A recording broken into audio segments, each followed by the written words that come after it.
BUMN itu disebut apa? Kuasi public sector jawabannya. Artinya apa? Public sector yang apa ya? Yang nggak jelas kuasi gitu loh. Artinya nggak ke sini. Istilah Betawinya ikik, ini kagak itu kagak gitu loh.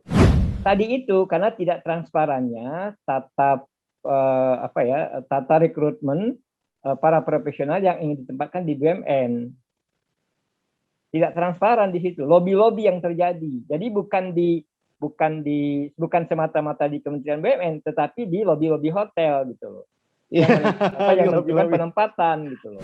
Kalau saya sih sebenarnya begini, di dalam konteks GCG yang paling memang menjadi sorotan itu masalah transparansi ya. Di dalam hal yang satu itu, hampir yang namanya semua BUMN ataupun lembaga negara lah kita katakanlah, urusan transparansi ini paling di belakang, entah kenapa ya.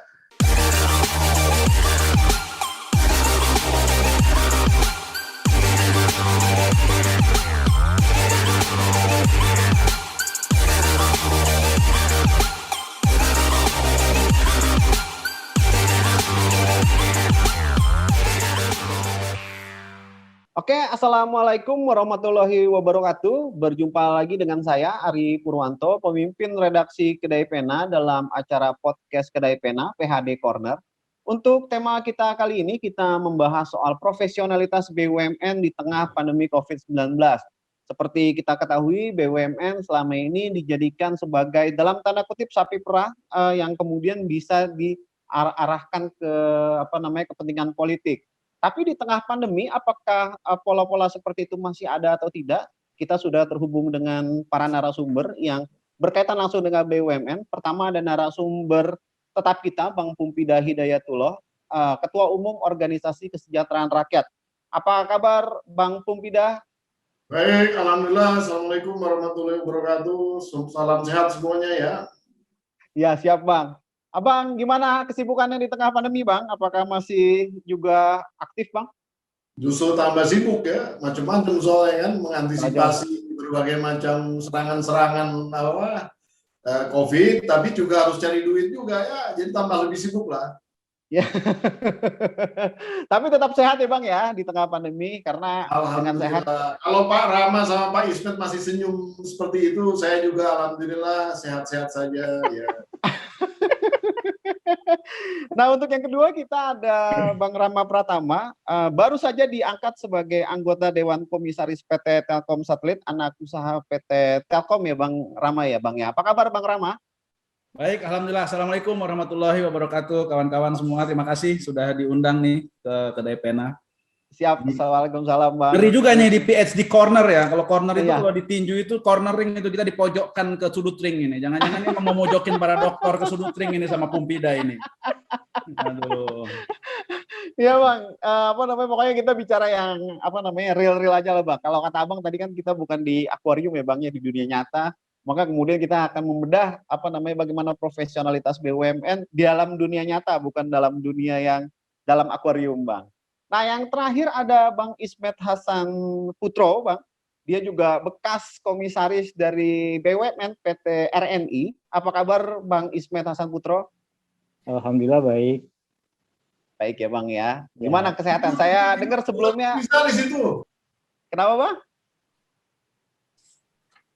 Dirut. Pak Ismet itu Dirut. Ya, mohon maaf Bang Ismet Hasan Putro, Direktur Utama ya Bang ya, PT RNI. Gimana Bang Ismet kabarnya Bang? Sehat Bang ya? Alhamdulillah baik, sehat. Alhamdulillah saya baik ya. 4 tahun komisaris.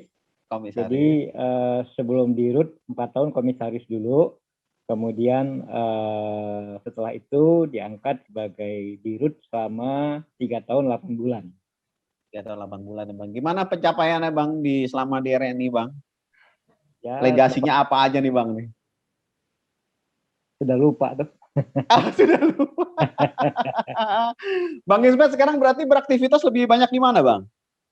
Ya, saya masih ngurus usaha, tapi yang paling banyak ngurus umat lah. Saya sekarang itu Ketua Umum Ikatan Persaudaraan Haji Indonesia, IPHI, kemudian juga sekretaris di Masjid Sunda Kelapa. Wah, saya anggotanya juga dong ini kalau begitu. Sekarang Pak Setianto ya Bang. Pak Setianto sekarang. Ya. Sore kali ini kita mengambil tema soal mengukur profesionalitas BUMN. BUMN seperti kita ketahui menjadi tulang punggung perekonomian negara. Namun di masa pandemi COVID-19 sepertinya masih kurang maksimal dalam menjalankan tugasnya. Sebagai perusahaan negara, seharusnya BUMN menjadikan konsep good corporate governance dalam pengambilan setiap kebijakan dan aktivitas. Tapi sayangnya banyak juga BUMN yang dalam tanda kutip seperti dijadikan sapi perah. Belum lagi soal utang luar negeri BUMN yang nilai totalnya hampir mendekati 28% dari total utang luar negeri swasta. Banyak yang melihat bahwa BUMN merupakan bagian dari proses penugasan pemerintah sehingga tidak bisa maksimal dalam mendapatkan keuntungan atau laba. Tapi banyak juga yang bilang bahwa BUMN tidak maksimal karena karena buruknya profesionalitas dalam pengelolaan. Nah, sekarang saya mau tanya dulu nih sama Bang Rama Pratama. Gimana Bang dengan anggapan tersebut? Apakah BUMN selama ini masih belum profesional atau seperti apa Bang Rama? Itu sebenarnya pertanyaan di ujung ya. Karena kalau mau kita terpaksa menurut saya harus menarik agak throwback dulu ke belakang tentang BUMN ini gitu ya. BUMN ini apa sih? Terus juga kemudian perlu nggak sih BUMN? Ya, dan yang ketiga ya sejarahnya juga membuat dia secara DNA itu juga menurut saya sulit untuk berfungsi sebagaimana mestinya yang tadi disebutkan oleh Mas Ari gitu loh. Nah ini yang kemudian membuat kita nanti dari landasan pemahaman yang sama itu baru kita berdiskusi lebih lanjut ke depan ini mau diapain gitu. Karena kalau enggak mungkin nanti jadi ngalor gitu dan simpang siur nih Mas Ismet, Bang Ismet pasti paham betul ini begitu ya. Jadi persoalannya begini, ada ambiguitas, ada ironic situation di BUMN ini. BUMN ini badan usaha, bentuknya corporate. Tapi pada saat yang sama dia adalah instrumen pemerintah. Ya, instrumen pemerintah. Nah, di sini aja kita udah bisa melihat ada kontradiktif situasi yang sangat kontradiktif di sini ya. Sebagai sebuah badan usaha yang berbentuk perusahaan, tentu kalau kita melepaskan status BUMN-nya, dia akan harusnya bisa beroperasional secara fully komersial, istilahnya begitu ya. Fully komersial. Nah, persoalannya yang lain adalah pada saat yang sama dia didirikan oleh negara atau oleh pemerintah yang pada tujuan awal dia berdiri itu sudah dibebani oleh misi-misi dari pemerintah itu sendiri gitu loh. Misi pemerintah kan juga jadi bebannya berat banget gitu ya, karena kan kita menjelaskannya misalnya dari konstitusi ya kan, mensejarahkan kehidupan bangsa ya kan, melindungi segenap bangsa dan tanah air, itu semua nanti diturun-turunin lagi untuk kesejahteraan, untuk lain-lain. Terus institusi negara atau pemerintah yang punya misi konstitusional besar seperti ini bikin korporasi gitu loh. Makanya dalam kalau kita membahas, saya diundang kan juga karena disertasi saya baru-baru ini ya. Nah, dari studi literatur yang saya buat, saya bisa semacam summary aja. Ada 3 tantangan dalam tata kelola BUMN ini yang pasti akan terjadi. Mungkin nanti Bang Ismet bisa nambahin, tapi dari sudut literatur saya meringkasnya menjadi 3. Pertama, ada tujuan yang saling bertolak belakang itu pasti, antara komersial dan non komersial. Ya nanti silakan lihat, ini udah sekarang di tahun 2013 udah ada undang-undangnya, undang-undang 2003 ada undang-undang tentang BUMN, di situ udah jelas tuh apa untuk mencapai keuntungan itu salah satu dari 5 tujuan BUMN. Yang lainnya itu nanti wah luar biasa luhur sekali lah begitu kira-kira. Nah, cuman ini tujuan luhur selain mencapai keuntungan ini dibebankan kepada korporasi, kebayangkan gitu lah. Jadi tujuan yang saling bertolak belakang. Jadi nanti kalau maksud saya begini, untuk satu persoalan ini saja tantangan pertama, kita nanti mau mendebat atau mau membahas BUMN ini supaya fair gimana? Apa mau dibandingkan dengan perusahaan non BUMN? Atau mau dibandingkan dengan BUMN lain di negara lain pengelolaan seperti apa, ini supaya fair aja gitu loh ya, supaya fair. Nah yang kedua, karena dia didirikan oleh pemerintah sebagai perusahaan negara, itu tidak terhindar akan selalu ada campur tangan birokrasi dan intervensi politik, yang ini nanti kalau dalam istilah landasan teorinya BUMN itu akan menimbulkan bukan hanya masalah keagenan yang biasa, tapi bahkan multiple agency problem kalau kata Stiglitz. Jadi masalah keagenannya itu jadi sangat kompleks gitu ya. Ya, nanti kita bisa bahas lagi nih apa masalah keagenan dan sebagainya. Ini ada moral hazard, ada adverse selection dan lain sebagainya. Itulah bicara soal korupsi di BUMN, bicara soal salah investasi di BUMN dan lain sebagainya. Nah, yang ketiga, ya ini jadi tipikal berikutnya, rendahnya transparansi sama lemahnya insentif manajerial gitu ya. Ya artinya ya birokrat yang mengelola gitu ya. Ada bukunya tuh ya, Shirley McDonald's itu tahun 95, Bureaucrats in Business itu. Nah, itu nanti kita akan lihat itu. Nah, semua itu nanti akan bisa kita lihat bagaimana kompleksitasnya ketika kita bicara soal bagaimana semestinya BUMN begitu. Nah, ini tanggapan saya yang pertama terkait pertanyaan Mas Ari. Saya nggak tahu diskusinya seperti apa, apakah mengalir atau saya maparin panjang atau nanti kita tektok aja. Menurut saya lebih asik kita tektok aja ya, santai kan ya. Iya betul Bang. Ya, saya tidak dalam posisi ini sesi pertama saya memaparkan satu konsep saya, kemudian baru nanti Bang Pumpida atau Mas Ismet ada tanya jawab. Saya rasa kita berdialog ya, Bang Pumpida gitu ya. Apa? Ya artinya kita berdialog saja kan? Iya, sip. Santai aja, iya. Ya, untuk selanjutnya saya pengen sapa dulu Bang Pumpida nih. Kalau tadi Bang Rama harus menjelaskan bahwa harus dipisahkan dulu mau seperti apa konsep di BUMN kita. Padahal dalam undang-undang juga sudah jelas ya Bang ya, BUMN adalah bagian dari alat negara yang kemudian harus menciptakan laba dan kemudian harus mendukung program-program pemerintah dalam mensejahterakan rakyat ya. Nah, kalau Bang Pum lihatnya gimana? BUMN dilepas jadi swasta aja atau kemudian gimana Bang? Bagusnya Bang kalau Bang Pum. Jadi memang luar biasa ya, Bung Rama ini setelah selesai disertasinya, pembicaraannya juga kelasnya beda, sekarang naik banget gitu. Sebelumnya enggak ya Pum ya? Itu pujian bro. Jadi memang saya ngambil dokter tuh sederhana aja supaya bisa percaya diri bergaul sama orang-orang kayak Pumpida gini, Ri. Oh, gitu. Yang snob sama gelar doktornya begini nih, jadi kita terpaksa harus ambil S3 nih, susah payah 7 tahun kita lulusin. Iya. Poinnya bagus sekali ya yang diangkat itu, bahwa ada satu misi-misi penting di dalam konteks eksistensi yang namanya BUMN. Tapi kesan yang saya tangkap dari Bung Rama ini juga ada semacam kesulitan gitu ya. Jadi antara berjalannya si BUMN dengan kemudian mengemban misi ini kayak nggak klop gitu ya. Kira-kira gitu ya. Padahal sebetulnya kalau menurut saya di dalam konstelasi tertentu ya, tergantung daripada situasinya tentunya, tapi ini sebenarnya bisa di-manage. Ini sebetulnya bisa di-manage. Hanya memang ya tadi ya banyak persoalan-persoalan idealisme yang memang harus dijaga gitu sebenarnya. Kalau idealisme yang terjaga dan kemudian tidak full komersialitas yang dimainkan, justru terbalik gitu sebenarnya. Hanya persoalannya sekarang BUMN itu mindsetnya sudah sangat terlalu komersial, ya. Bahkan kalau dilihat manajer-manajernya dalam artian direksi-direksinya, gitu ya, kebanyakan backgroundnya orang keuangan.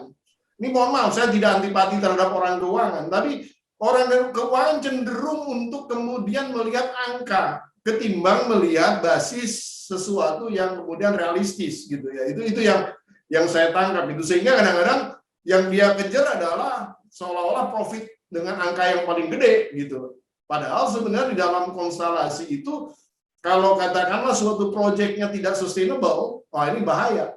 Itu ditarik ke depan semua.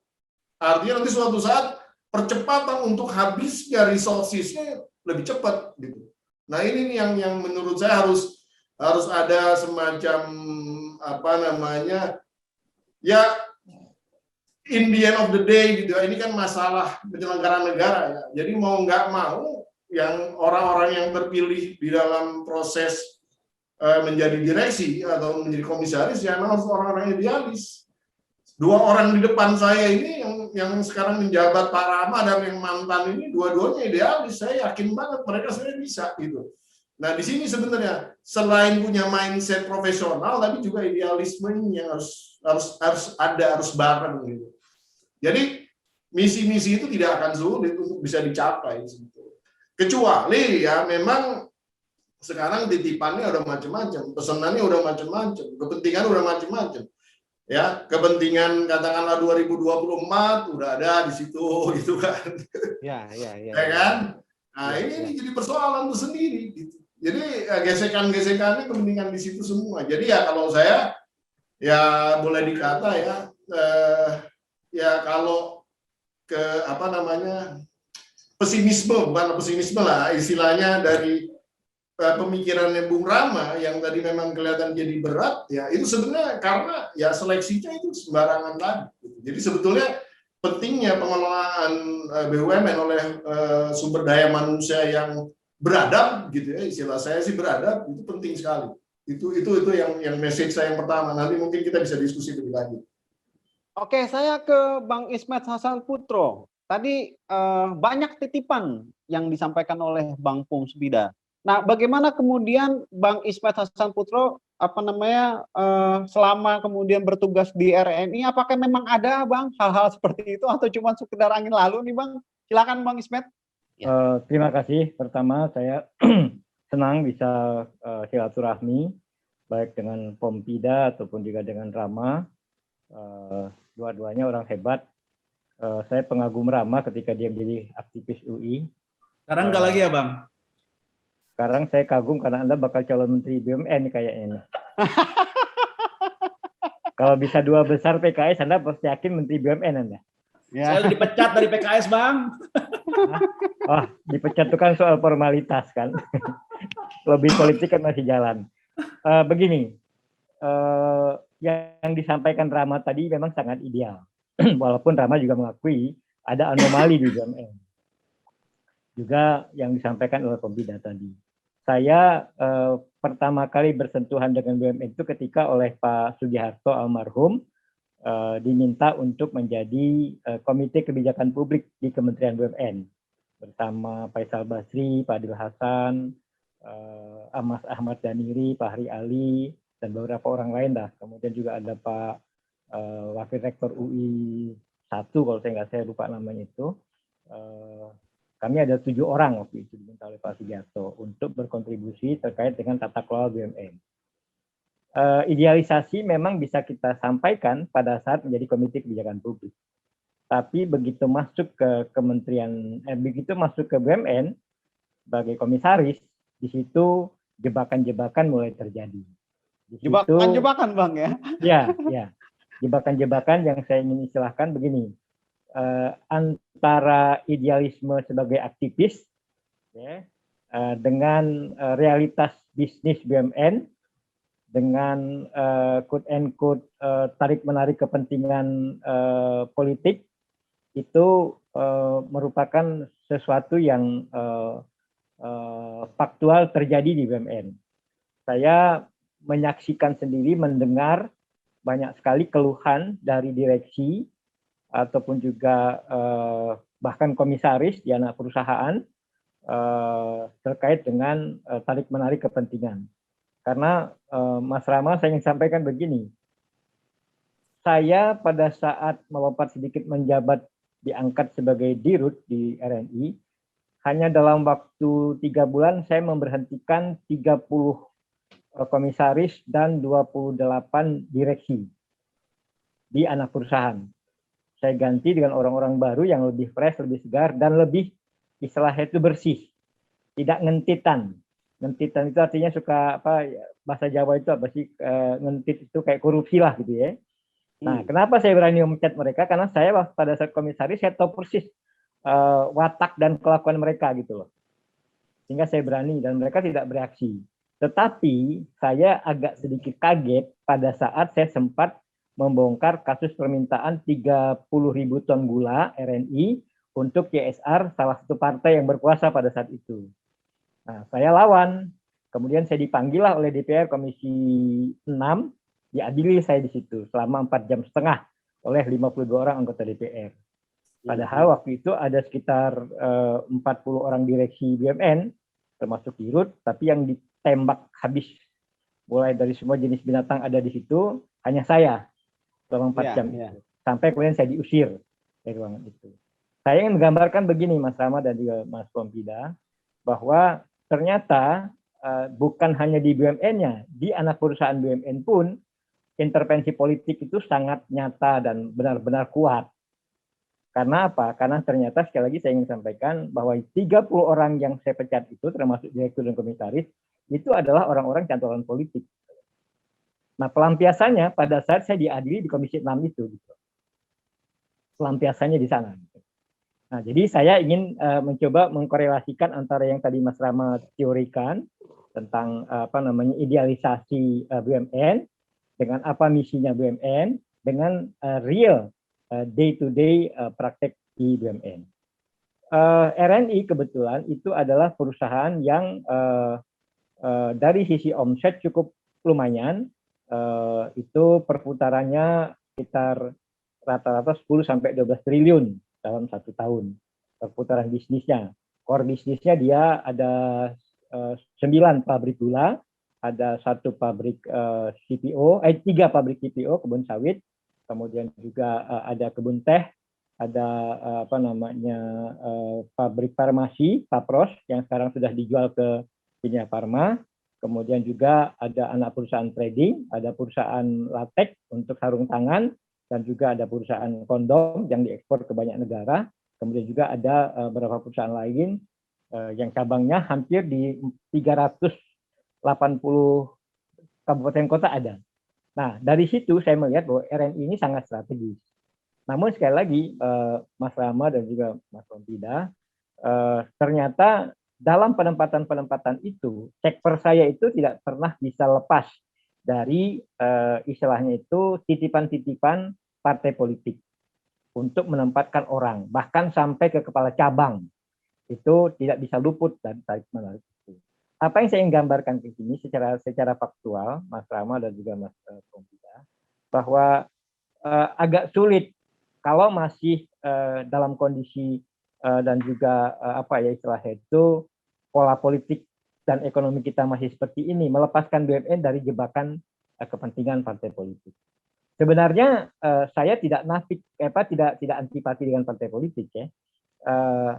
Saya beranggapan bahwa jika memang direksi komisaris yang ditempatkan itu adalah orang-orang yang punya tadi yang diistilahkan oleh Prof. tidak idealis, punya komitmen untuk bangsa, gitu kan, ya, dan punya adab yang baik ya sebagai Muslim.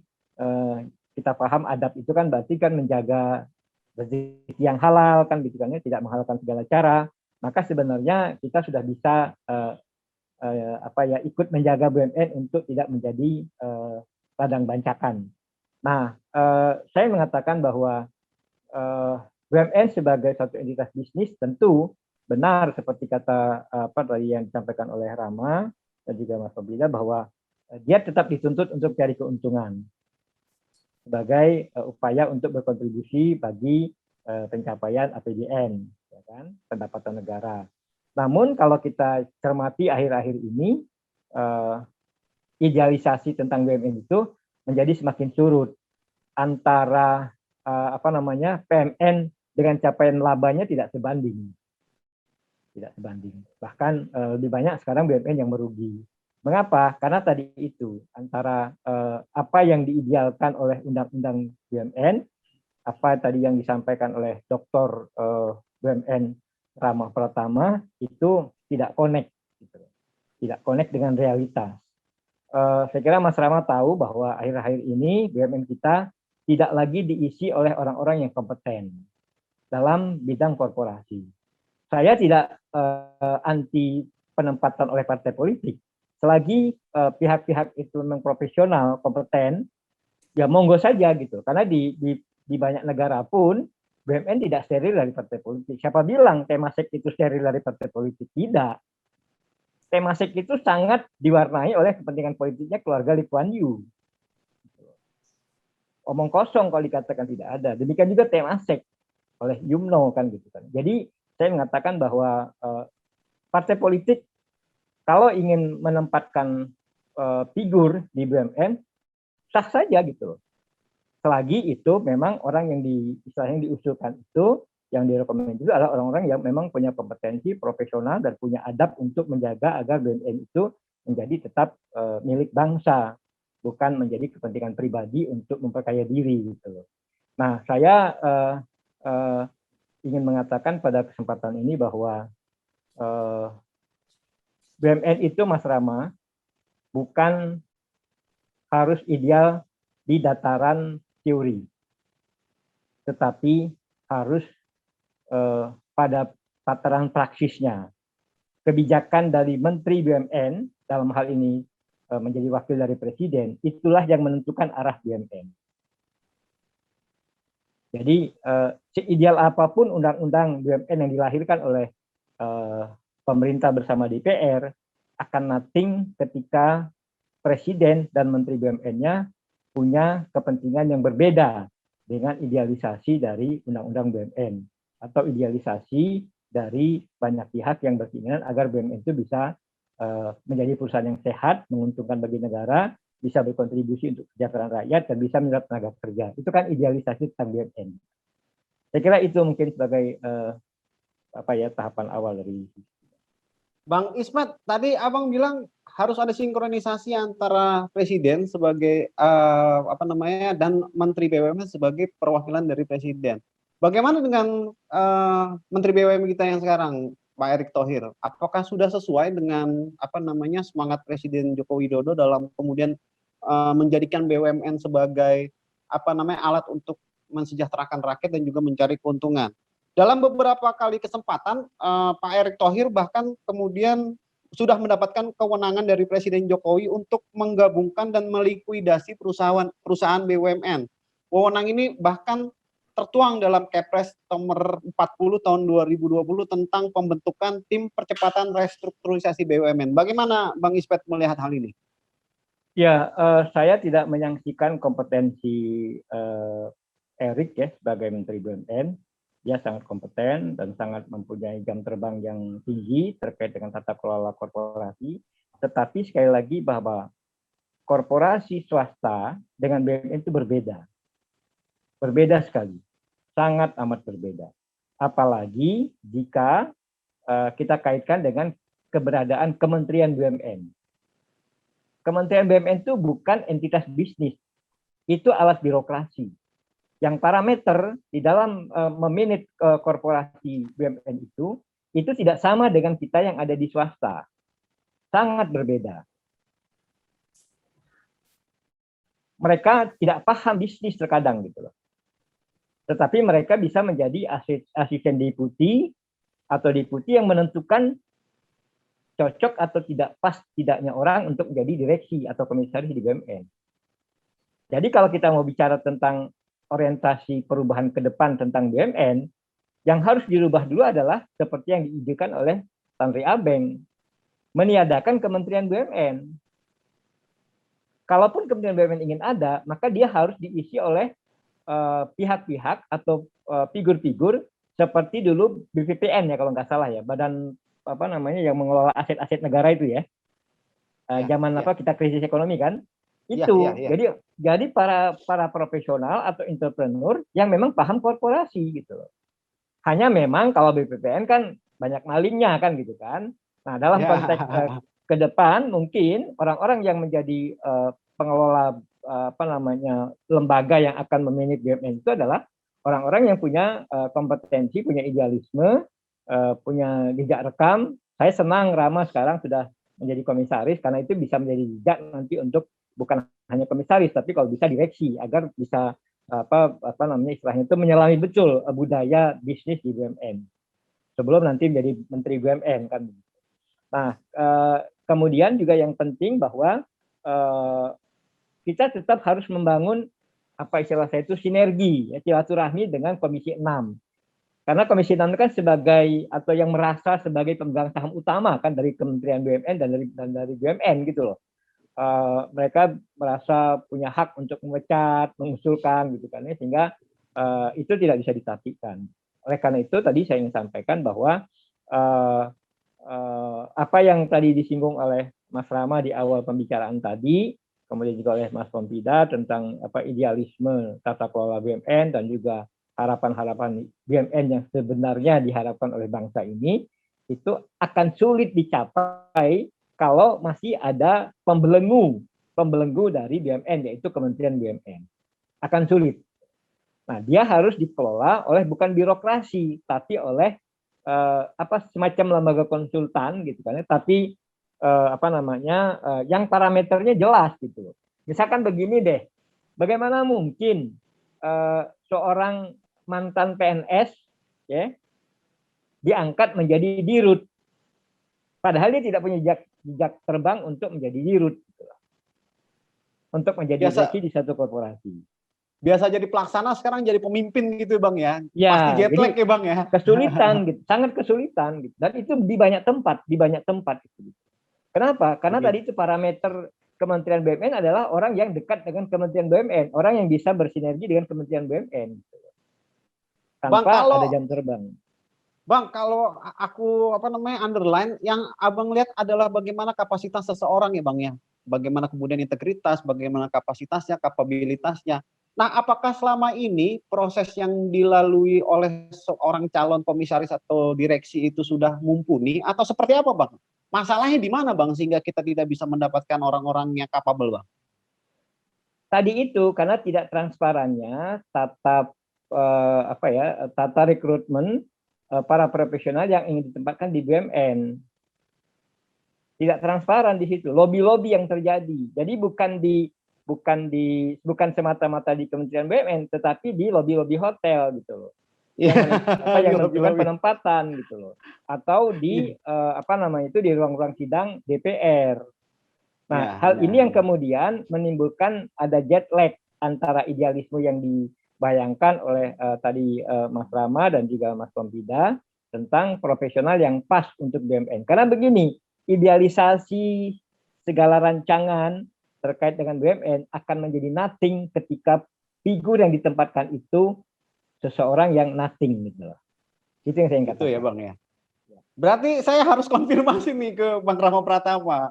Ada lobby-lobby bukan cuma di DPR tapi juga di hotel dan di ruang-ruang gelap. Benar seperti itu Bang Rama. Ketika mau jadi komisaris Telkomstat memang ada lobby-lobby itu Bang Rama dan ada endorsement politik Bang. Silakan Bang. Jadi gini, saya mau klarifikasi dulu nih terkait dengan statement saya yang pertama. Kalau diinterpretasi sebagai sebuah paparan tentang ideal dari sebuah BUMN, justru apa yang saya sampaikan ini sebagai pengantar diskusi untuk menempatkan mau membahas BUMN dalam sudut pandang seperti apa, supaya nanti jangan kita ngalor ngidul atau kemudian jadi kayak nggak nyambung begitu. Artinya begini, saya justru ingin memaparkan bahwa ya BUMN itu seperti itu, dari DNA sejak lahirnya itu sudah penuh dengan kontradiksi. Ini bukan suatu paparan ideal loh Bang. Maksud saya justru ingin mengantarkan, nah nanti akhirnya begini, kita mau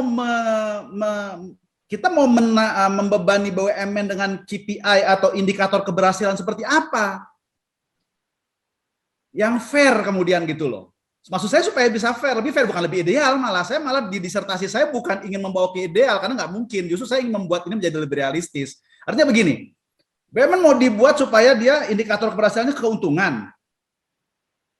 Ya nggak bisa dong, kata Bung Pompida kan tadi untuk kesejahteraan rakyat, segala macam, jangan semata-mata keuntungan. Tapi begitu rugi juga jadi catatan juga sama Bang Pompida dan Bang Ismet Hasan Putro. Jangan rugi dong, nah jadi kan kemudian mau gimana ini ngebahasnya gitu loh. Kita mau membawa ke dunia realnya gimana? Justru yang menurut saya, jadi ideal-ideal dari yang disampaikan oleh Bang Pompida dan kemudian Bang Ismet juga menurut saya pada akhirnya menyulitkan kita berdiskusi tentang bagaimana mengelola BUMN selanjutnya begitu loh. Jadi saya ingin mencoba untuk mengarahkan, maksudnya bukan mengarahkan lah, gimana saya mau mengarahkan pada jagoan-jagoan ini kan, cuma maksudnya saya ingin mencoba menawarkan gitu. Oke, diskusinya mau dengan start seperti apa gitu loh. Ya, nah BUMN ini DNA-nya udah begitu, dia bentuknya korporasi, tapi dia adalah instrumen negara. Jadi ini instrumen negara untuk mensejahterakan rakyat melalui sebuah mekanisme korporasi, coba gitu. Complicated nggak tuh? Makanya kalau di studi-studi dalam ranah studi, kalau kita mau ngambil studi tentang BUMN nih, Bang Pompida paham betul itu bukan lagi public sector, dia juga bukan private sector. Nanti kita mau bicara korporasi private sector, tapi kalau mau bicara tentang misalnya anggaran atau mau bicara soal kebijakan publik itu public sector. BUMN itu disebut apa? Quasi public sector jawabannya. Artinya apa? Public sector yang yang apa ya, yang nggak jelas kuasi gitu loh, artinya nggak ke sini. Istilah Betawinya ikik, ini kagak itu kagak gitu loh. Nah, makanya memang kalau kita mau memilih membahas BUMN ini memang jadi gampang-gampang susah. Nah, sekarang begini. Kita mau mencermati atau menyoroti soal lobby-lobbynya, yang faktanya itu adalah faktual, ya emang begitu. Namanya juga dia adalah yang punya pemerintah, dia punya punya milieu atau environment-nya itu ya ada politik, ada ekonomi, ada sosial, nggak berdiri sendiri. Kita mau menghajar soal lobby-lobbynya atau kita bikin satu perangkat yang kemudian membuat pada akhirnya ujungnya bukan di lobby-lobby. Tapi misalnya tadi saya bilang memang itu benar. Kita sebaiknya bukan membahas soal lobby-lobbynya. Kalau itu udah nggak bisa terhindari. Kita mau diskusi ngalor ngidul, ya BUMN, badan usaha milik negara, punya negara, pasti ada aspek politik. Tidak hanya ekonomi, udah diakui kan itu kan. Nah kalau udah begitu, ngapain kita berdebat soal lobby-lobbynya? Itu udah nggak bisa dihindari. Makanya saya bilang waktu misalnya di disertasi saya, keberadaan pejabat birokrat, pegawai karir BUMN, dan elit politik sebagai komisaris maupun direksi BUMN pada akhirnya memang nggak bisa dihindari. Sehingga yang terpenting kalau mau diskusi adalah memastikan penunjukan mereka didasarkan atas kompetensi dan komitmen serta kesesuaian dengan kepentingan perusahaan. Nah, itu artinya apa? GCG itu soal tata kelola. Mari kita coba, kita bedah di situ. Dan kita coba untuk mengarahkan kepada komitmen untuk ke sana. Daripada kita ngalor ngidul ngomong, ada lobby ya Bang di hotel, ada lobby ya Bang ke partai politik. Ya emang itu pasti ada, mau gimana lagi. Jadi maksud saya nanti diskusinya bisa lebih terarah, maksud saya bisa lebih kongruen gitu loh. Itu maksud saya dengan pengantar diskusi ini. Nah, saya nggak ngerti nanti nih gimana Mas Ari sebagai moderator untuk kemudian membimbing kita nih diskusinya supaya lebih produktif daripada kita bicara soal lobby-lobby hotel gitu ya. Bang, tadi kan Bang Ispet juga sudah menjelaskan dalam proses penetapan seorang menjadi direksi atau menjadi komisaris gelap. Kalau di DPR lembaga negara ada namanya fit and proper test dan yang lain-lain.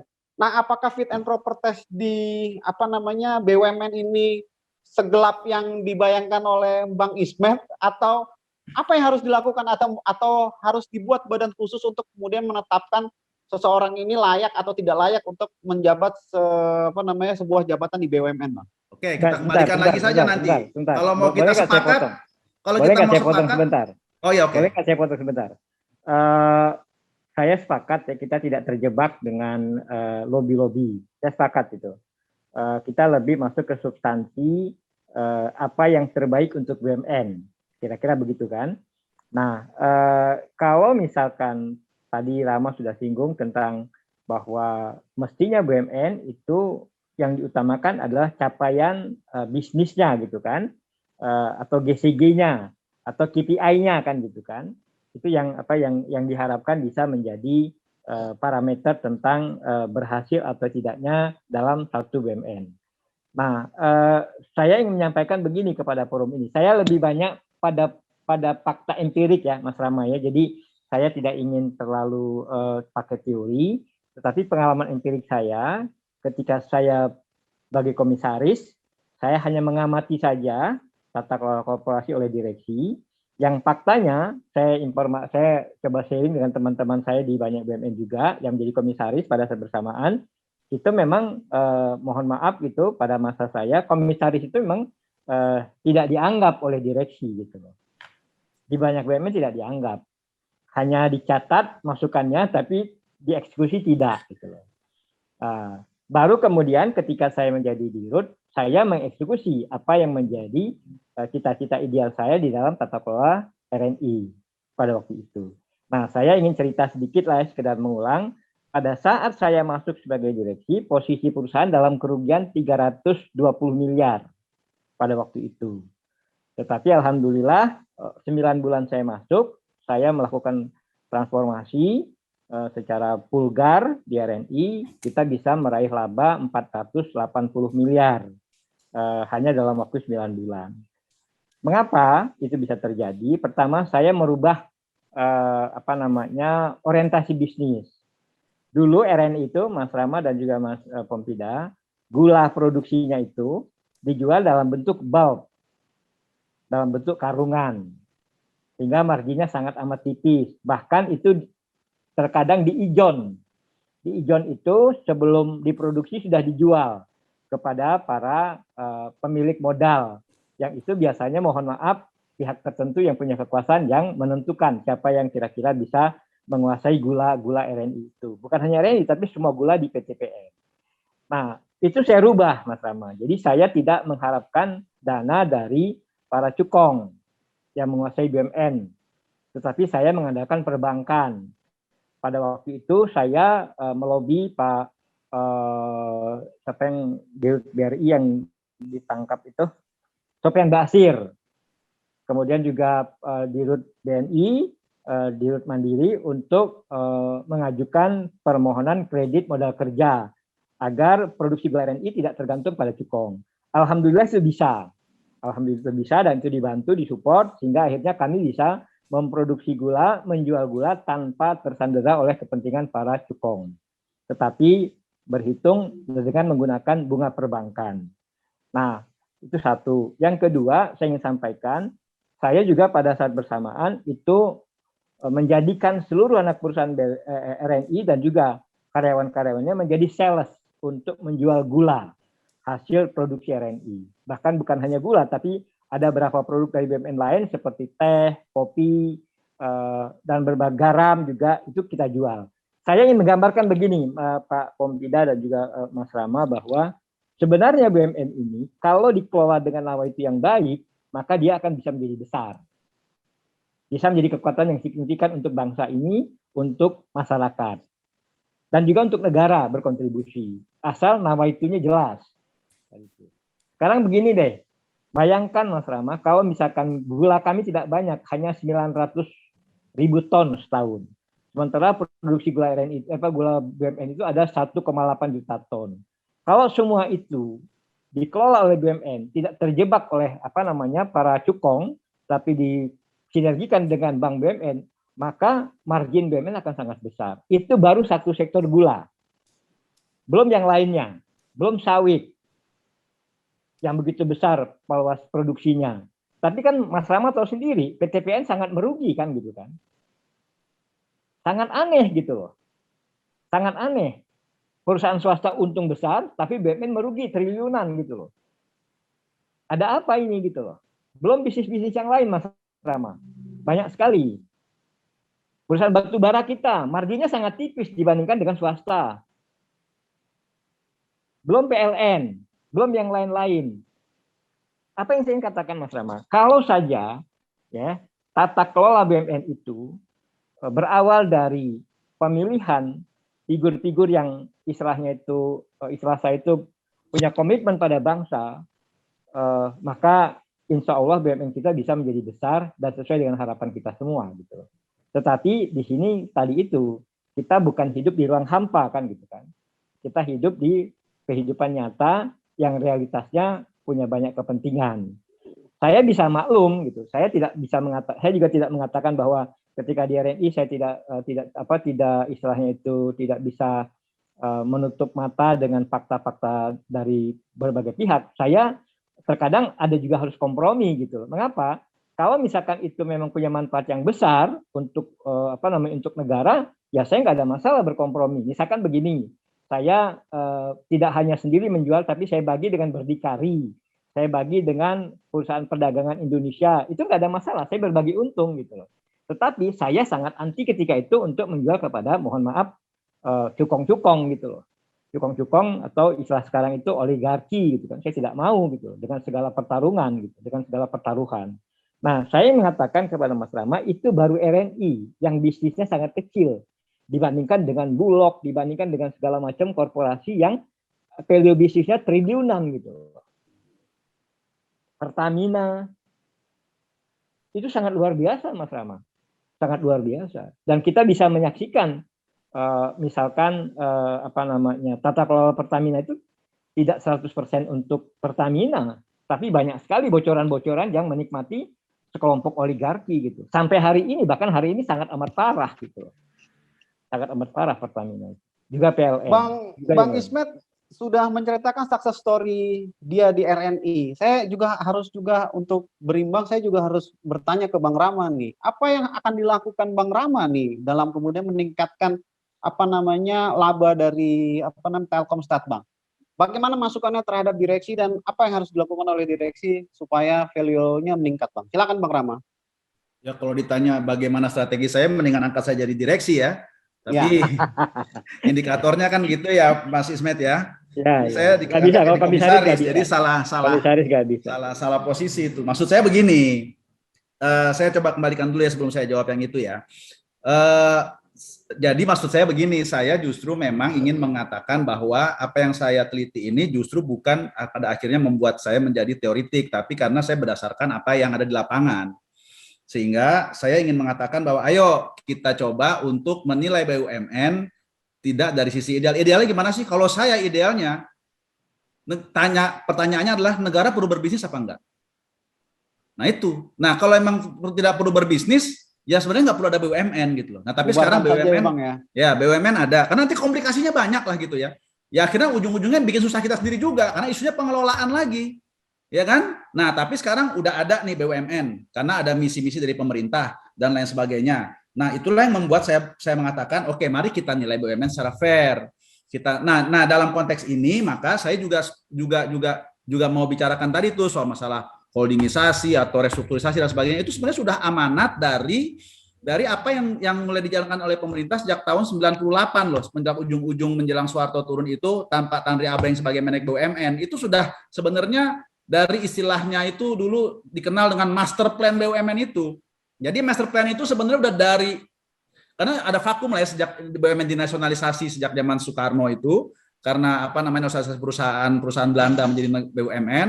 Nah itu kemudian ada semacam kevakuman dalam pengelolaan yang benar lah dari BUMN sampai tahun 98 baru. Artinya gini, waktu itu BUMN nggak ada kementerian BUMN, adanya di bawah pengelolaan hanya sekedar regulator di bawah eselon 2 di Departemen Keuangan.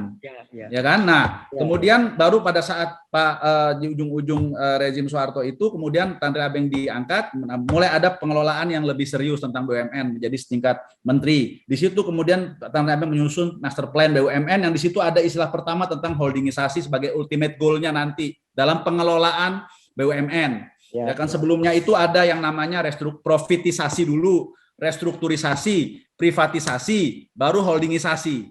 Itu semua ada di master plan tahun 99. Nah, baru kemudian nanti dibentuk, baru kemudian pada tahun 2002 ada master plan BUMN 2002-2006. Baru nanti kemudian ada master plan BUMN 2005-2009. Nah, saya nggak tahu tuh selanjutnya itu apa istilah master plan masih dipakai atau tidak, tapi saya rasa substansi dari semua rejim untuk membuat master plan seperti itulah harusnya ada. Ya kan? Nah, yang menarik adalah pada waktu zaman Pak SBY, ini zamannya Pak Ismet Hasan Putro, itu sudah mulai coba dibuat semacam pengkategorisasian BUMN supaya enak nih kita mengelolanya dan memberikan KPI kepada BUMN tersebut. Ya, Mas Ismet ya. Ya, betul. Itu supaya kita mudah untuk menilainya, untuk menjudge atau untuk mengevaluasi. Kalau nggak begitu nanti ini gimana nih BUMN ini banyak. Ada yang direstrukturisasi, ada yang di sebelahnya. Pertama, misalnya apa? Ada pemisahan BUMN yang punya PSO, Public Service Obligation. Nah, ini memang perlu negara punya instrumen BUMN, instrumen korporasi untuk mensejahterakan rakyat melalui mekanisme korporasi. Kenapa? Karena nanti BUMN itu dikasih PSO, Public Service Obligation. Nah, untuk BUMN seperti ini kita jangan lihat laporan keuangannya lah, udah nggak usah. Kalau dia nggak sanggup keuangannya, kasih PMN karena ini ada misi negara di situ. Ya kan? Nah, maksudnya itu kan waktu itu PSO. Ini saya bicara soal dari maksud tujuan dari kategorisasi itu. Lalu kedua, ada pengelompokan BUMN strategis dan menguasai hajat hidup orang banyak. Ini kan sesuai dengan amanat dari pasal 33 Undang-Undang Dasar. Yang ini membuat semua BUMN yang ekstraktif, mengeruk kekayaan alam dan sebagainya itu disebut sebagai strategis dan menguasai hajat hidup orang banyak. Ini pemerintah diwajibkan untuk menjadi pemegang saham mayoritas. Artinya dia boleh artinya mau diprivatisasi sebagian atau mau dikasih saham dari publik dan sebagainya, tapi pemerintah harus tetap mayoritas. Dan bisa jadi malah ada beberapa BUMN yang nggak akan bisa diprivatisasi lagi, nggak bisa diprivatisasi. Memang harus pemerintah terus yang punya itu seperti PLN misalnya atau Pertamina itu masuk strategis tuh, ya kan? Nah, baru kemudian setelah itu setelah dimasukin ke saringan itu, ini BUMN PSO nggak? Ini BUMN strategik nggak sesuai dengan amanah Undang-Undang Dasar. Nah, yang lolos dari saringan itu nanti kemudian disebut right sizing istilahnya. Artinya apa? Ya udah, ada yang mau dilepas, udah bukan strategis, udah nggak punya peran PSO, dia rugi pula lagi. Yang ngapain jadi beban pemerintah kan? Lepas aja udah gitu. Kalaupun memang asetnya mau dipakai sama pemerintah ya likuidasi istilahnya. Nanti asetnya jadi aset negara. Kalau memang ternyata itu bisnisnya bisa dijual ya dijual dan sebagainya. Itu yang disebut dengan right sizing. Ada yang stand alone, ada yang likuidasi, termasuk juga nanti ditata lagi tuh yang sudah punya kita, yang memang PSO atau strategik tadi dibuatlah holdingisasi supaya nanti mudah lagi mengelolanya. Nanti BUMN nggak cawe-cawe ke bisnisnya istilahnya, tapi lebih kepada di holdingnya untuk bicara regulasi atau misi-misi tertentu dari negara. Nah, ini menurut saya sudah on the right track ya, udah on the right track. Jadi apa yang kalau terkait dengan pengelolaan, ini pengelolaan ya, bukan soal manajerial dalam konteks mikronya ya dari masing-masing BUMN. Tapi pengelolaan makronya sebagai kementerian, dia sebenarnya hanya melanjutkan dari yang sudah dirintis oleh Pak Tanri Abeng tahun 99 ketika Indonesia sudah mulai mencoba mengelolanya secara lebih serius BUMN ini. Ya, nah jadi nanti dari profitisasi, restrukturisasi, privatisasi sampai ke holdingisasi. Nah, di zaman Bu Rini ini sudah sampailah tahapnya itu, mulai melakukan holdingisasi. Holdingisasi ya. Betul. Nah, jadi itu yang membuat pada akhirnya menurut saya tinggal nanti itu bicara makro. Makronya nih sepertinya udah on the right track. Silakan kalau ada yang mau mengkritisi. Karena nanti kita kritisi lagi konsep besarnya dari Pak Tanri itu kalau kayak begitu. Karena ini sebenarnya nggak berubah. Itu benar-benar turunan dari Pak Tanri sampai sekarang ini pun yang dilakukan Erik. Nah, sekarang bagaimana pengelolaan mikronya? Pengelolaan korporasi per korporasi. Nah, ini menurut saya pada akhirnya kata kuncinya cuma satu. Dalam sesuai dengan disertasi saya, komitmenlah pada corporate governance. Karena kita nggak bisa mengadili nawa itu kan ya Mas Ismet. Ini kan urusan masing-masing orang dengan Allah Subhanahu Wa Taala gitu kan. Jadi yang bisa dikelola oleh manusia di sini siapa? Ya code of conduct, ya etika, ya itu yang kemudian harus menjadi bagian dalam compliance. Dan jadi saya bilang GCG-nya harus lebih substance over form. Kan selama ini kan GCG itu kan form over substance aja, artinya cuma formalitas aja. Ya, ada komisaris independen, ada, tapi independennya ternyata masih ada kaitan. Ada komite audit, ada, tapi ternyata juga bukan dari auditor, misalnya begitu kan? Ya, ada misalnya.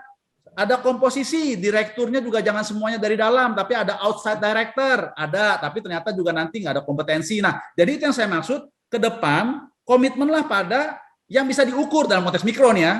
Nanti saya mau pisahin ini pembahasannya dari konteks makro. Kalau bicara soal holdingisasi atau bicara soal restrukturisasi itu udah amanat makro policy-nya lah. Nah, dalam konteks mikronya mau nggak mau ini harus dibarengi dengan GCG tadi yang substance over form sama beyond compliance istilahnya. Ya Mas Ismail paham bener ini kalau di BUMN ada istilah harusnya beyond compliance, jangan hanya sekedar minimal kepatuhan aja, istilahnya mentalitas contreng aja. Ada listnya nih yang harus dipenuhi kan. Ada ini contreng, ada ini contreng gitu. Kayak pemilu aja, kalau demokrasi kita kan juga kadang-kadang kan form over substance. Ada pemilu, ada, tapi apakah jujur bersih ini kan enggak. Atau misalnya ada pergantian presiden, ada semua indikator demokrasinya ada, tapi cuma form.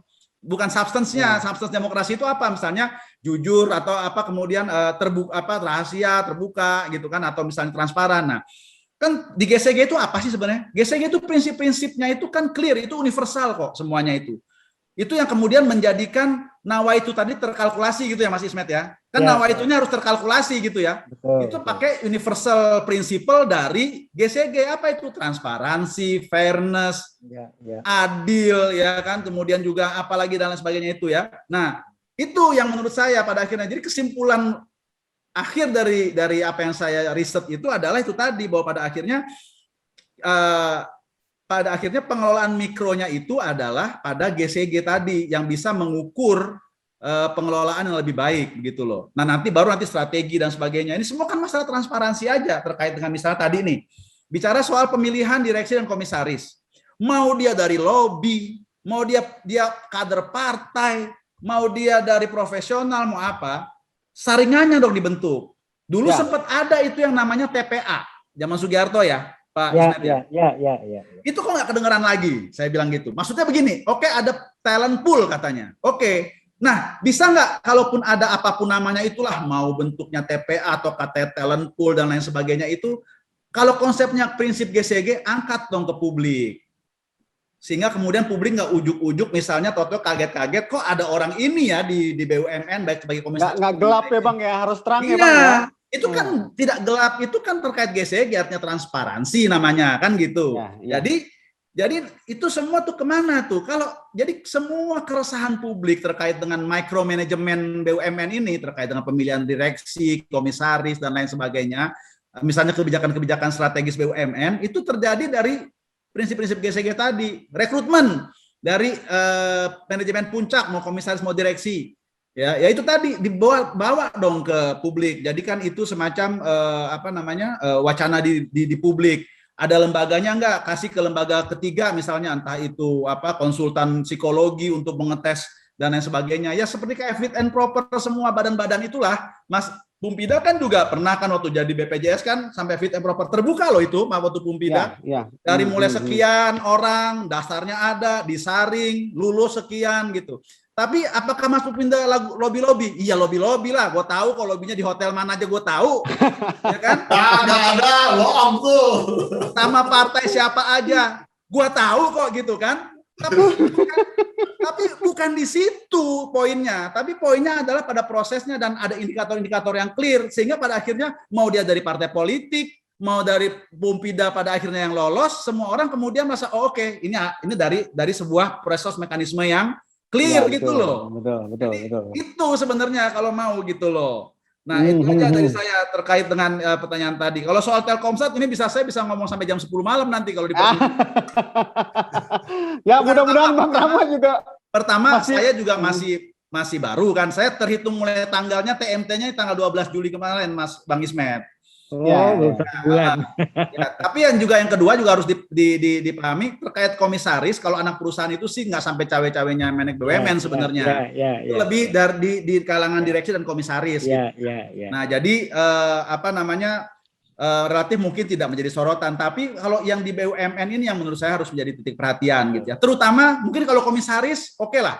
Tapi paling tidak juga tentu ada standarnya lah ya, misalnya kesesuaian dengan kompetensi, komitmen dan tujuan perusahaan. Tapi yang lebih penting sebenarnya nanti yang technicalities-nya perlu tinggi itu memang adalah yang direksi. Makanya kalau kalau di riset saya itu saya meneliti komisaris dan direksi nih Bang Ismet. Kalau komisaris yang saya teliti itu yang fokus saya adalah komisaris yang berasal dari kementerian sama dari punya koneksi ke partai politik. Tapi kalau direksi saya hanya melihat direksi yang dari kementerian sama yang dari internal BUMN. Kenapa tidak ada yang dari partai politik? Karena relatif kalau terkait direksi sebenarnya sudah ada aturan-aturan, kalau nggak salah aturan BUMN yang mengatakan bahwa dia tidak boleh dari partai politik karena memang direksi ini sangat executing. Jadi dia nggak boleh kader partai dan lain sebagainya, sehingga dia harus ada misalnya 5 tahun tidak lagi menjabat sebagai pengurus partai politik misalnya gitu. Makanya karena udah by regulation, by rule, ya saya nggak perlu riset lagi soal ini karena memang relatif nggak ada kalau direksi yang dari benar-benar hardcore partai politik gitu loh. Tapi kalau yang di komisaris memang masih ada sehingga saya uji. Memang hasilnya itu tadi terkait untuk kinerja rata-rata semua nggak punya pengaruh yang signifikan. Bahkan untuk moral hazard dan adverse selection dalam konteks masalah keagenan, keberadaan mereka memang problematik. Masalahnya apa? Sederhana, problematik dan tidak kompatibel lagi dianggap dalam studi-studi literatur. Saya juga mengatakan begitu bahwa mereka belum terpapar oleh mekanisme korporasi yang transparan dan kompetitif misalnya begitu kan, sama kecenderungan self interest dan yang membuat mereka menjadi cenderung untuk moral hazard lah begitu kan. Nah, tapi alasan-alasannya juga ada masing-masing itu. Misalnya pengangkatan semua ini akarnya adalah karena mereka masih dimiliki oleh pemerintah, BUMN masih dimiliki oleh pemerintah dan pemerintah masih punya wewenang untuk menunjuk mereka. Tapi argumennya ada kalau untuk yang dari kementerian sebagai komisaris itu karena memang regulasinya baik undang-undangnya begitu bahwa BUMN itu minimal dikelola oleh 3 kementerian sejak zamannya Pak Tanri Abeng ini. Pertama Menteri Keuangan sebagai penguasa pengelola keuangan negara, lalu juga Menteri BUMN sebagai kuasa pemegang saham, lalu ada Kementerian Teknis terkait. Nah, karena ada peraturan ini, maka akhirnya di komisaris minimal itu selalu ada 3 kementerian ini untuk representasi pemerintah, jadi nggak bisa dihindari. Nah, kalau politik ya biasalah itu kan, karena pemerintah butuh dukungan politik yang luas dari partai-partai pendukung, atau sebagai ada di situ di jurnal-jurnal yang saya teliti bahwa penunjukan yang berlatar belakang politik atau punya koneksi politik itu karena untuk menjadi reward atas dukungan yang loyal dari para pendukungnya, itu ya terkait relawan dan sebagainya. Jadi sudah tertangkap dalam riset yang kayak begitu. Nah, kalau yang terkait dengan yang karir di BUMN ini kan juga kadang-kadang problematik karena dia orang dalam, tapi keunggulannya misalnya dia tidak perlu adaptasi yang lama, punya informasi yang lebih bagus terkait kondisi internal, lalu juga dia punya semacam feeling nih istilahnya nih Bang Pumpida. Mereka tuh punya feeling dengan pemerintah karena ya mereka selama ini kan memang dekat sehingga dianggap bisa mempengaruhi kebijakan pemerintah untuk kepentingan dan keuntungan dari perusahaannya. Nah, jadi yang kayak gitu perlu dikelola karena ada keunggulan-keunggulannya juga. Yang penting nanti bagaimana menjamin kompetensi, komitmen dan kesesuaian terhadap kepentingan dari perusahaan. Gitu kira-kira untuk bisa fokus diskusinya. Makasih. Ya, panjang lebar banget nih Bang Rama nih menjelaskan nih. Bang Pum, saya ingin tanya selanjutnya tadi Bang Rama sama Bang Ismet garis besarnya adalah bagaimana kemudian proses rekrutmennya bisa terang benderang biar masyarakat tahu, biar jelas kapasitas dan kapabilitas dari si calon direksi atau komisaris. Nah, bagaimana pandangan Bang Pum apalagi sekarang di tengah pandemi di mana semua serba susah, bagaimana kemudian bahkan BUMN banyak yang ditugaskan untuk kemudian dalam tanda kutip menyalurkan tugas-tugas yang tidak semestinya, ngurusin vaksin dan yang lain-lain. Bagaimana Bang Pums melihat hal ini, Bang? Ya, yang pertama saya harus menyampaikan rasa apresiasi sebesar-besarnya ke kedua pembicara yang lain ini karena ini luar biasa dua-duanya masukannya ya. Dan Bung Rama udah pantas lah emang tuh dapat gelar doktornya tuh. Jadi alhamdulillah saya udah pantas menjadi sahabatnya. Pertama traktir sebagai komisaris kan belum, yang kedua traktir doktornya belum tuh, nanti kita tagih tuh. Nah, jadi kalau saya sih sebenarnya begini, di dalam konteks GCG yang paling memang menjadi sorotan itu masalah transparansi ya. Di dalam hal yang satu itu hampir yang namanya semua BUMN ataupun lembaga negara lah kita katakan urusan transparansi ini paling di belakang. Entah kenapa, ya.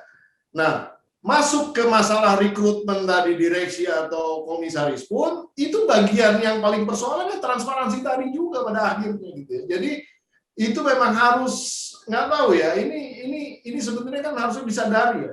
Semakin hari semakin terbukanya dunia ini dengan semakin majunya yang namanya era informasi ini gitu.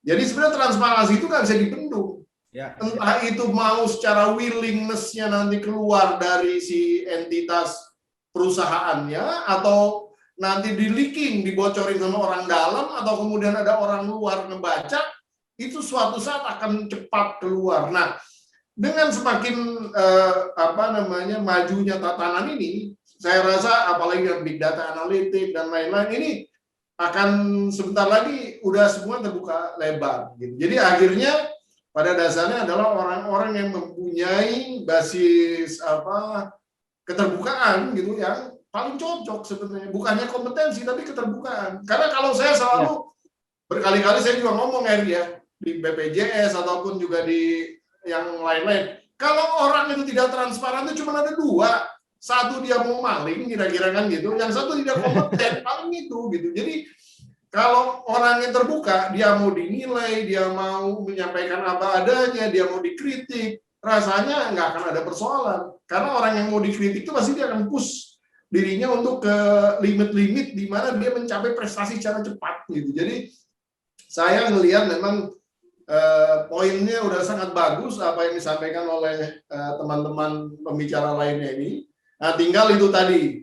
Ini era udah masuk ke dalam satu era yang baru ya. Era yang sangat nanti akan dijudge oleh masyarakat secara luas. Nah, kalau kemudian BUMN yang tidak beradaptasi di dalam konteks keterbukaan tadi, saya rasa ini akan menjadi persoalan besar ya. Tapi kalau kemudian mereka beradaptasi ya, nah ini mudah-mudahan ya saya selalu berharap yang positif ya terhadap apapun yang terjadi di Republik ini ya. Terlepas dari berbagai macam persoalan yang ada, kita selalu berharap tentunya BUMN ini juga menjadi salah satu sumber ya dari basis kesejahteraan masa depan Republik Indonesia ini. Itu harapan dari saya pribadi.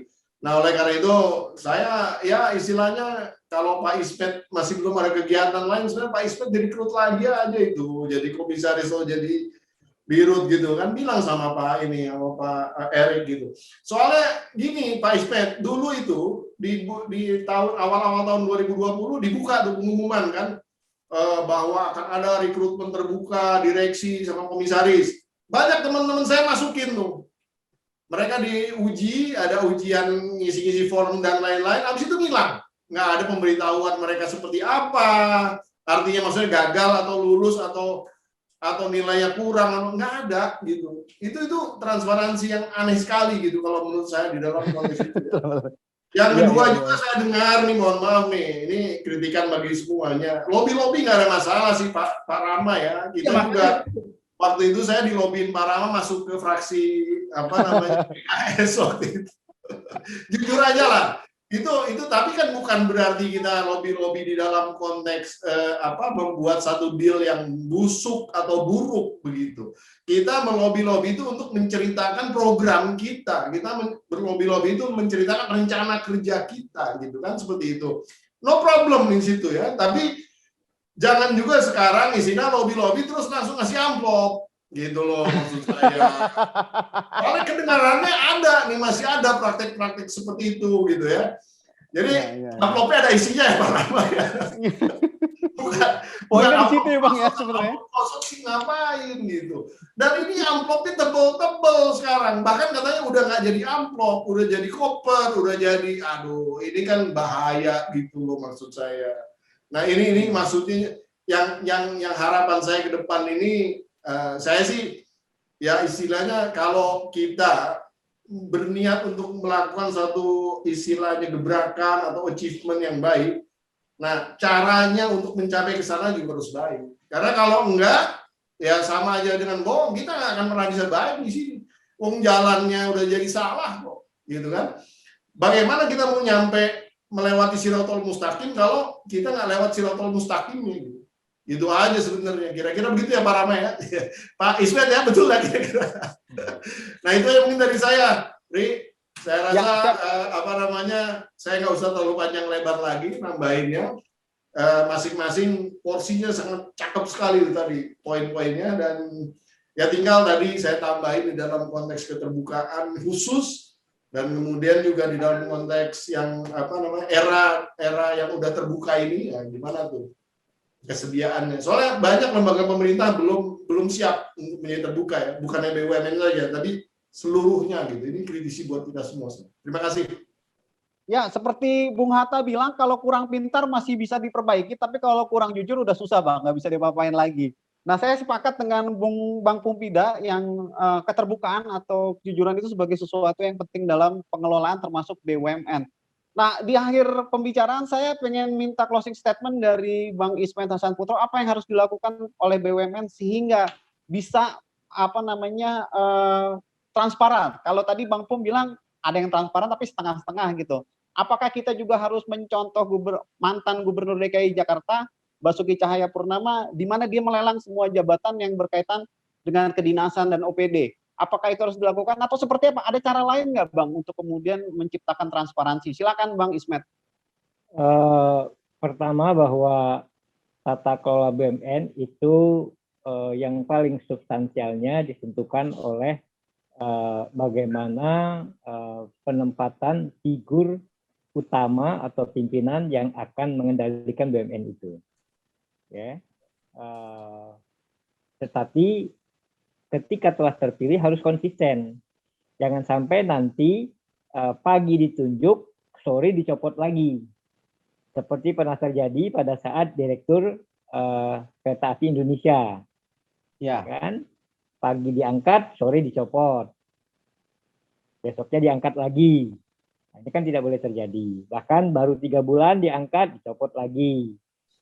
Jadi saya melihat akhir-akhir ini direksi BUMN itu tidak nyaman bekerja karena mereka istilahnya itu penuh dengan spekulasi, ya kan?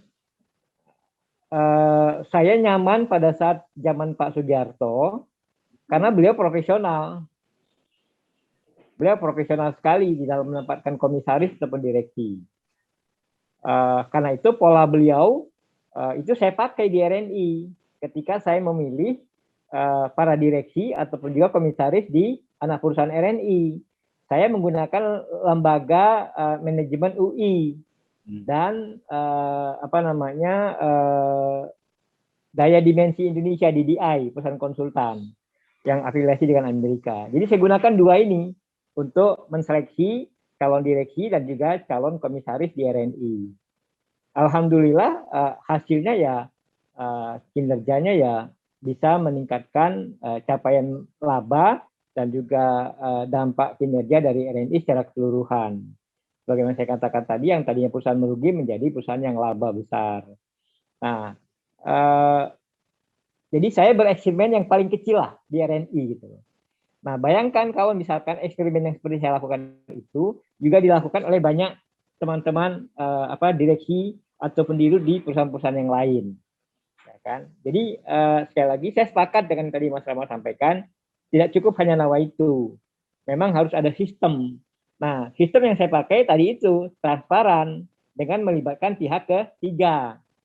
Bukan hanya SDM RNI yang saya libatkan untuk menentukan direksi dan komisaris, tapi saya melibatkan lembaga manajemen ekonomi UI dan perusahaan konsultan dari Amerika untuk memilih calon direksi atau direksi yang memang betul-betul sesuai dengan kebutuhan masing-masing anak perusahaan.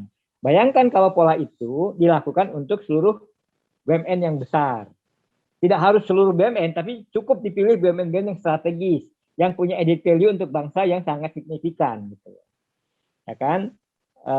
Yang dari sisi aturan perusahaan 20 besar. Zaman Pak SBY itu ada istilahnya 20 perusahaan BUMN yang harus lewat pintu presiden, termasuk RNI. Tidak bisa lolos tanpa persetujuan presiden. Nah, itu satu. Yang kedua, saya ke depan ini berharap agar kalaupun harus ada rekrutmen dari para relawan capres di dalam penempatan komisaris, itu hendaknya berbasiskan pada kompetensi. Selain integritas, kompetensi. Ya. Kompetensi itu harus punya pengetahuan tentang korporasi. Kalaupun tidak, maka sebenarnya harus ada upaya untuk mempersiapkan mereka sebelum ditempatkan di BUMN. Jadi misalkan apa? Mereka dibina dulu, dididik dulu di PPM, Pusat Pengembangan Manajemen, atau di LPM UI. Mereka di training dulu 3 bulan, 6 bulan, dikenalkan korporasi. Gitu. Agar apa? Ketika dia masuk ke BUMN, dia tahu debit kredit gitu loh. Ada proses persiapan ya Bang ya? Iya, jadi ada istilahnya itu penempaan, ya, bukan penempaan, tapi pembekalan gitu. Pembekalan kepada mereka untuk agar pada saat ditempatkan di BUMN dia tidak pelangap-pelongo gitu loh. Masa pelangap-pelongo dari atas ke bawah kan nggak mungkin dong. Mestinya kan ya kalau 1-2 pelangap-pelongo sih nggak apa-apa gitu loh. Kalau dari semuanya pelangap-pelongo kan repot gitu loh. Nah oleh karena itu saya berharap, saya sepakat bahwa harus ada sistem yang memang menjadi rujukan. Kalau zaman saya itu Pak Sugiarto menerapkan yang namanya TPA atau full talent gitu kan di zamannya. Zamannya Pak Dahlan full talent. Nah repotnya juga begini Mas Rama dan juga Mas Wamsida. Saya mengikuti mulai dari Pak Sugiarto, kemudian juga Pak Mustafa Abu Bakar, kemudian Pak Dahlan Iskan, Ibu Rini. Saya mengikuti 4 menteri. Mohon maaf dalam forum ini saya harus sampaikan, yang paling kacau itu zamannya Ibu Rini. Ya, yang paling kacau zaman Ibu Rini. Mengapa? Karena parameternya tidak jelas dalam penempatan. Bahkan mohon maaf gitu agak mengerikan. Saya bahkan dilobi oleh orang-orang tertentu untuk masuk kembali zaman itu, tetapi mengerikannya apa? Karena harus bawa koper. Bukan amplop, Mas Pompida, koper. Saya bilang tadi, makanya sekarang udah jadi koper. Bayangkan untuk jadi dirut harus bawa koper. Saya bilang, bagaimana saya mau BEP-nya? Dari mana? Saya hidup pasti dari gaji kok. Saya nggak mungkin ngentit, saya nggak mungkin macam-macam, saya nggak mungkin bukan proyek. Itu bukan budaya saya. Karena saya di swasta digembleng untuk seperti itu. Nah, jadi menurut saya bahwa pola rekrutmen ini sangat menentukan Mas Rama di dalam membawa arah BUMN ke depan. Zaman Pak Sugiarto, zaman Pak Mustafa, zaman Pak Dahlan itu saya ingin katakan relatif baik lah. Nah, zaman Erik menjadi agak parah. Kenapa? Karena Erik seringkali uji coba. Uji coba uji ya Bang cobanya ya? terlalu, ya, jadi bayangkan orang yang baru ditempatkan 3-4 bulan sudah diganti. Kan apa parameternya gitu loh. Iya. Kan belum ada kinerja kalau 3-4 bulan gitu loh. Dia baru ngerasain tempat duduknya aja, belum bisa bermacam-macam gitu loh. Nah, ini sudah diganti.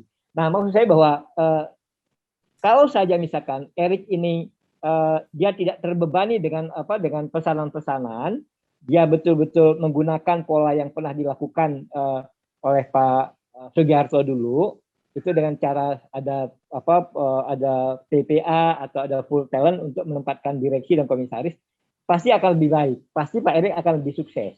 Pasti dia tidak akan menemukan orang-orang yang justru menjadi benalu bagi BUMN.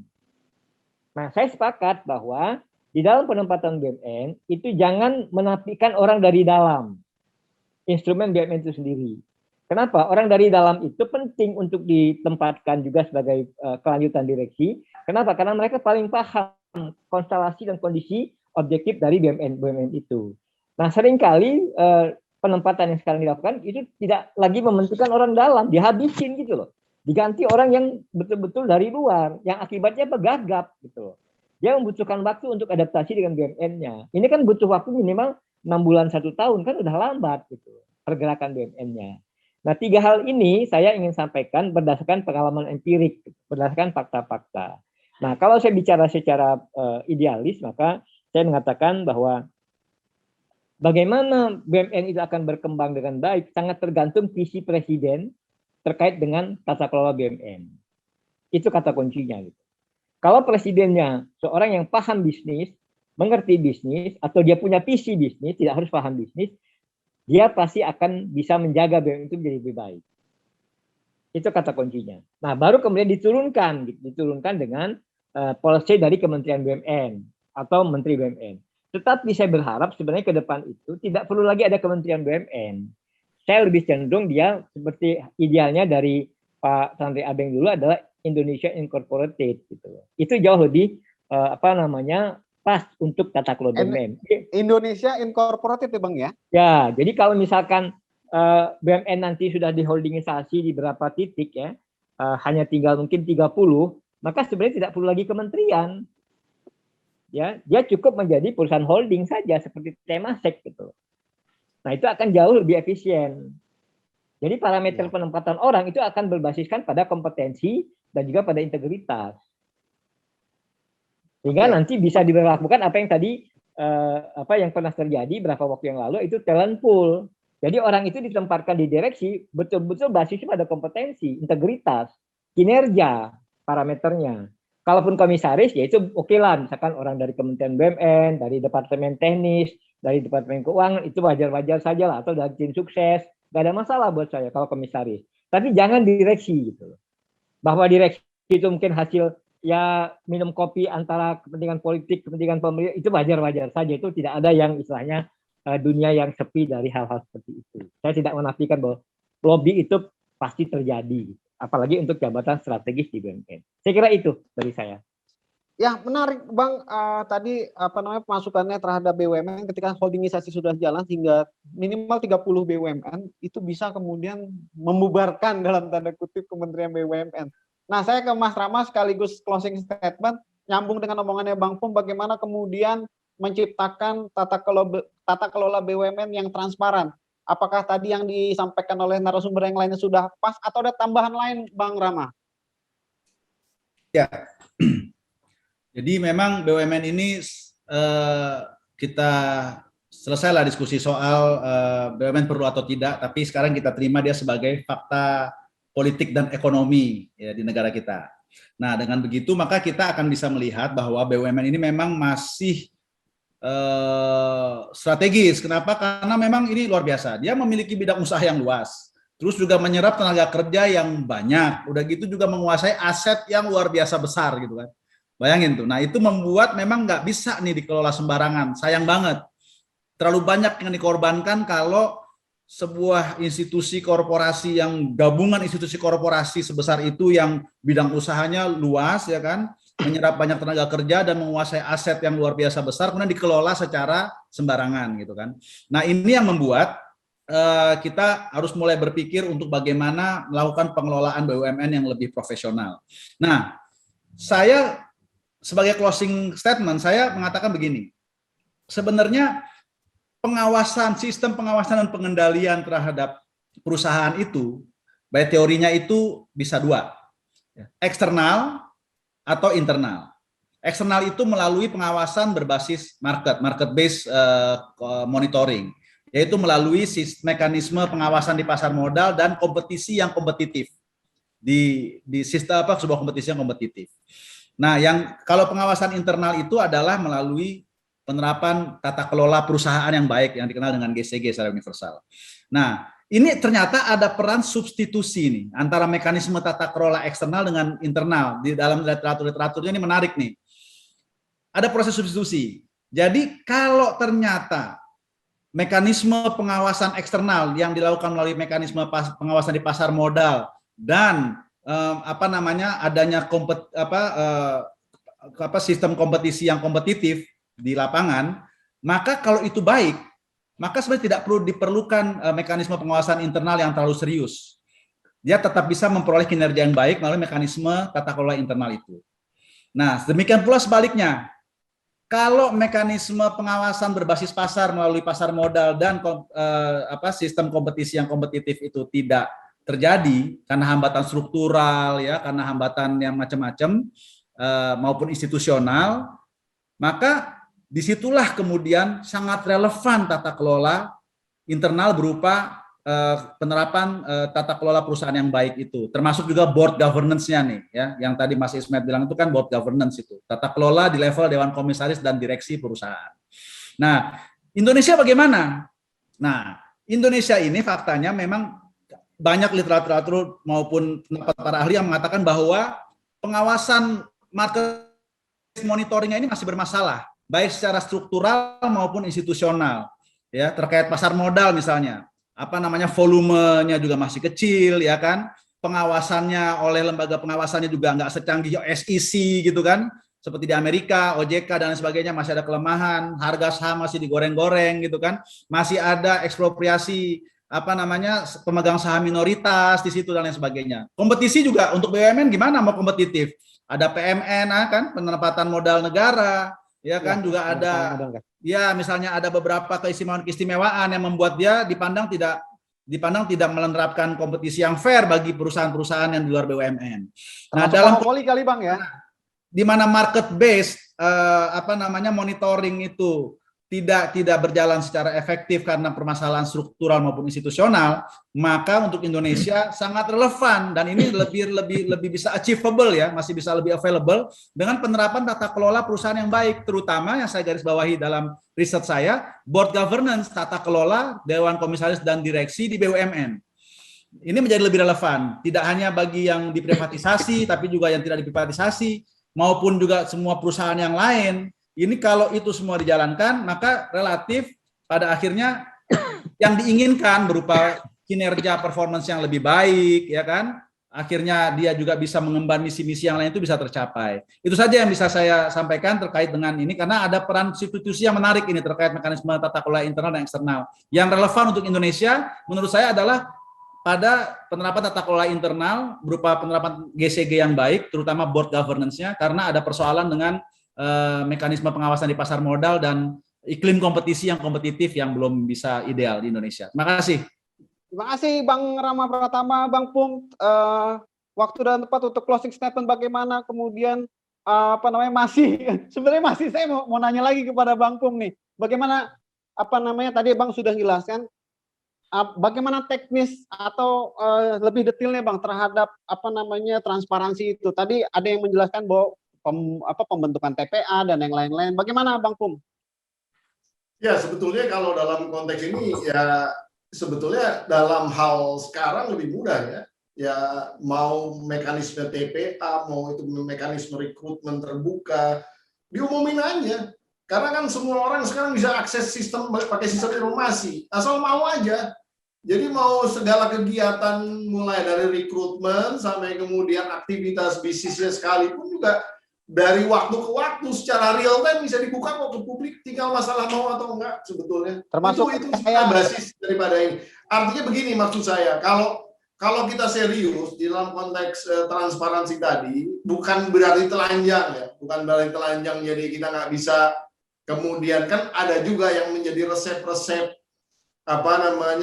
dapurnya perusahaan itu nggak keluar, itu juga kita simpan karena kalau itu menjadi rahasia ya jadi rahasia. Tapi kalau ini memang mau menunjukkan basis kinerja, kan sekarang orang kadang-kadang tiba-tiba misal gagal ya nyalain karena COVID, nyalain karena situasi, padahal belum tentu. Bisa aja memang kegagalan itu diakibatkan keputusan yang salah di sebelum COVID mungkin gitu. Nah, ini maksud saya yang harusnya dari waktu ke waktu, biarkanlah publik yang kemudian ready to see gitu, ready to judge, ready to menilai gitu sebenarnya. Jadi itu yang salah satu yang ke depan ini kalau mau benar-benar serius, BUMN harus bertransformasi ke arah basis transparansi digital yang ada. Itu sih harapan saya sebenarnya. Mantap kedua pembicara Pak Ismet dan Pak Rahmani luar biasa. Mantap sekali. Baik, terima kasih kepada Bang Ismet Hasan Putro, Bang Rama Pratama, Bang Pumpida Hidayatullah atas waktunya, atas penjelasannya. Semoga bermanfaat kepada publik, pada masyarakat, pada pengambil kebijakan. Akhir kata, saya ucapkan wabillahi taufiq wal hidayah. Wassalamualaikum warahmatullahi wabarakatuh. Tetap merdeka, Bang. Merdeka.